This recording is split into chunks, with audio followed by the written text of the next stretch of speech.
आज हम लोग कुछ इक्वेशंस देखने जा रहे हैं जो हमें काइनेमेटिक्स में यूज करने हैं।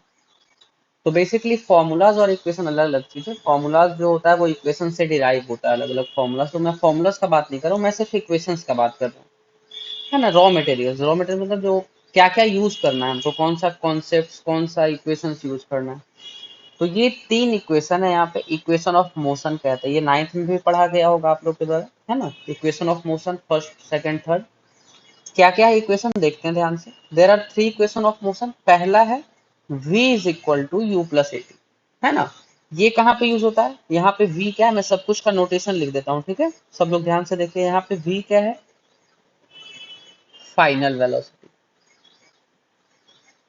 u क्या है, इनिशियल वेलोसिटी।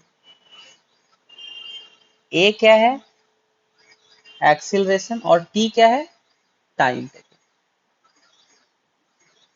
तो अगर ये सारा हमें पता हो तो कैसे उसको यूज करना है। जैसे सपोज हमें इनिशियल वेलोसिटी पता हो, एक्सिलरेशन पता हो और टाइम पता हो, तो हम फाइनल वेलोसिटी निकाल सकते हैं। जैसे अगर क्वेश्चन पूछा जाए कि एक ऑब्जेक्ट है, वो मान लेते हैं कि अभी रेस्ट पे था और 2 मीटर पर सेकेंड स्क्वायर के एक्सिलरेशन से चल रहा है।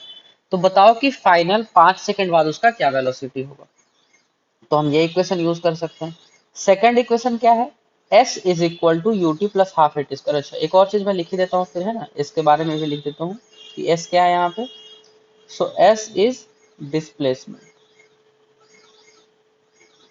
ठीक है। सो s क्या है, डिस्प्लेसमेंट है। तो अगर हमें डिस्प्लेसमेंट निकालना है तो उसके लिए ये फॉर्मूला है, initial velocity into time plus half into acceleration into time square. उसके बाद हमारे पास है V square is equal to U square plus two ए।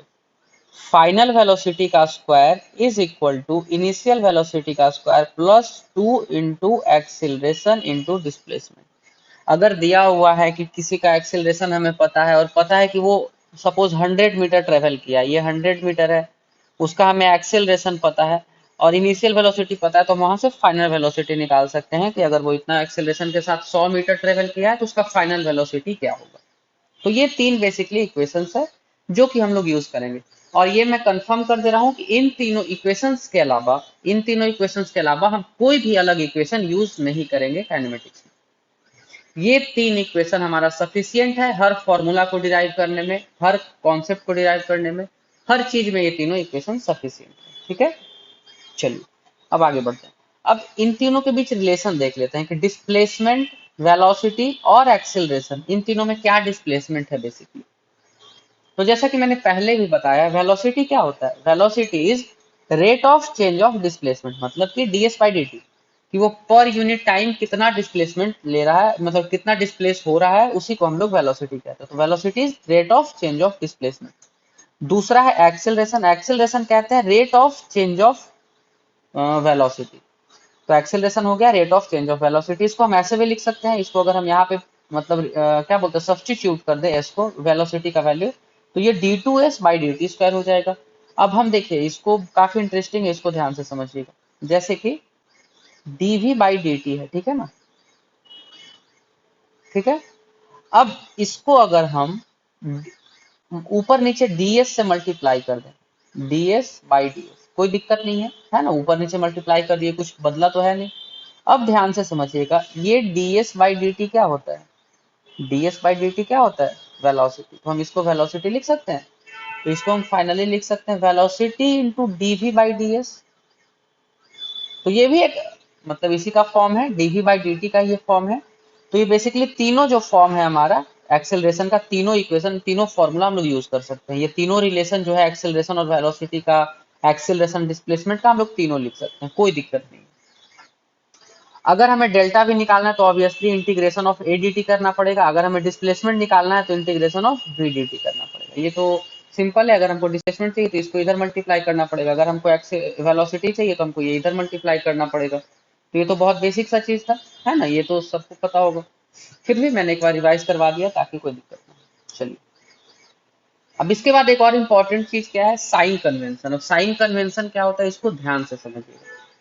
देखिए हमारे पास एक पॉजिटिव डायरेक्शन होता है। अगर मैं यहाँ ऑरिजिन पे खड़ा हूँ, ऑरिजिन पे खड़ा हूँ तो ये डायरेक्शन और ये डायरेक्शन दोनों मेरे लिए अलग अलग है। मतलब यहाँ तो ये एक ही डायमेंशन पे लाई कर रहा है, लेकिन अगर डायरेक्शन का बात करूँ, अगर मैं दिशा का बात करूँ, तो दोनों अलग अलग है।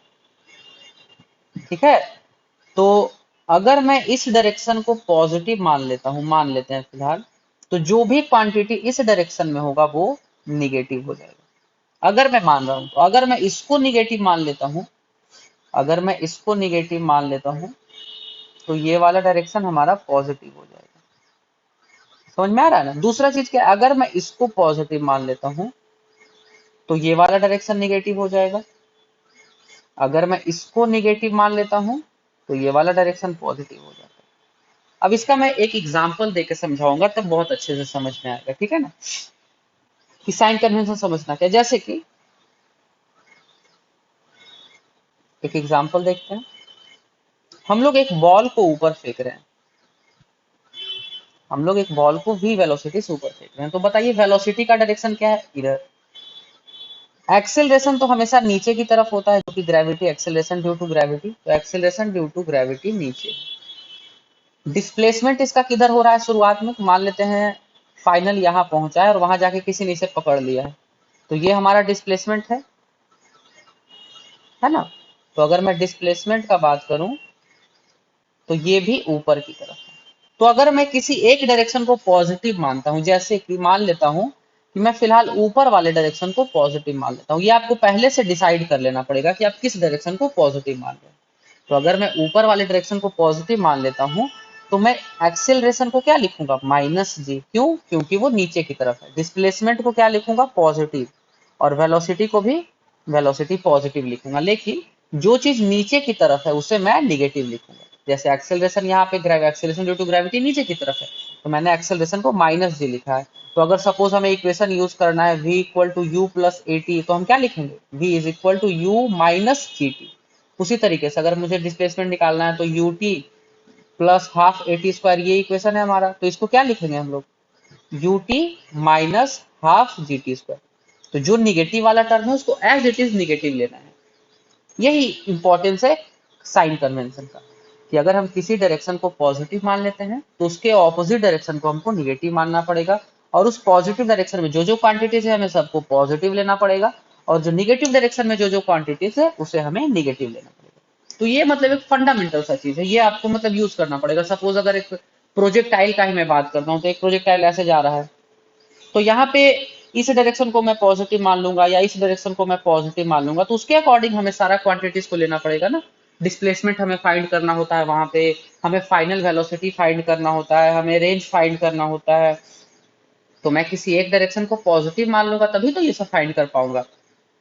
ठीक है ना। तो ये मतलब दो चीज है फिलहाल, काफी इंपॉर्टेंट है ये दोनों।